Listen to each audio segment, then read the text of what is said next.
Mine open చేయండి, లేక వల్ల చాలా మంది ఇబ్బందులు పడతా ఉన్నారు. మేము కావాలంటే 10 నెలలు కాబట్టి 2 సంవత్సరాలు కాబట్టి ఖాళీ ఉండగలుగుతాం. కానీ మా మైన్ మీద బతికే కూలీలు, పని వాళ్ళు ఇబ్బంది పడుతున్నారని అడగని ఇది లేదు పాపం. వెంకటగిరి రాజాలకి సంబంధించిన ఇదే మీరు ఇచ్చే గౌరవం. సరే, ఆయన ఎవరిని కలిసినప్పుడు ఏం జరిగింది అవన్నీ నేను మాట్లాడదలుచుకోవట్లేదు, ఎందుకంటే ఇది పర్సనల్స్. ఎందుకంటే ఒకరి మీద వేగ్గా కాగితం లేకుండా నేనేది మాట్లాడదలుచుకోవట్లేదు. ఇక్కడ ఏది మాట్లాడినా ప్రతిదీ కాగితం చూపించి మాట్లాడుతా ఉన్నా. ఎందుకు 20-30 ఎక్స్పోర్టర్లు ఉన్న వాళ్ళు ఈ రోజు కేవలం 2కే పరిమితం అయ్యారు, అది కూడా అధికార పార్టీకి సంబంధించిన ఎంపీకి సంబంధించిన వాళ్ళు. ఇది కాదా వాస్తవం? కోర్టుకు వెళ్లాల్సిన అవసరం ఏమొచ్చింది? రోడ్లు తిరగాల్సిన అవసరం ఏమొచ్చింది?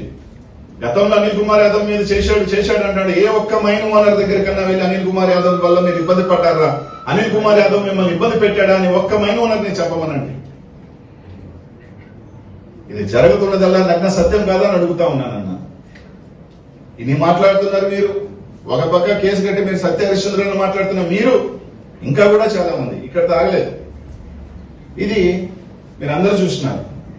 సరే, దీంట్లో మైన్ ఓనర్ని బెదిరించడం, భయపెట్టడం, మా గీకపోతే ఓపెన్ చేయమని చెప్పడం, వాళ్ళని పాపం 10 నెలల నుంచి ఇబ్బంది పెట్టడం, వాళ్ళ మీద బతికే వేలాది మంది కూలి వాళ్ళు, లేబర్లు ఉసురు తగలుతుంది.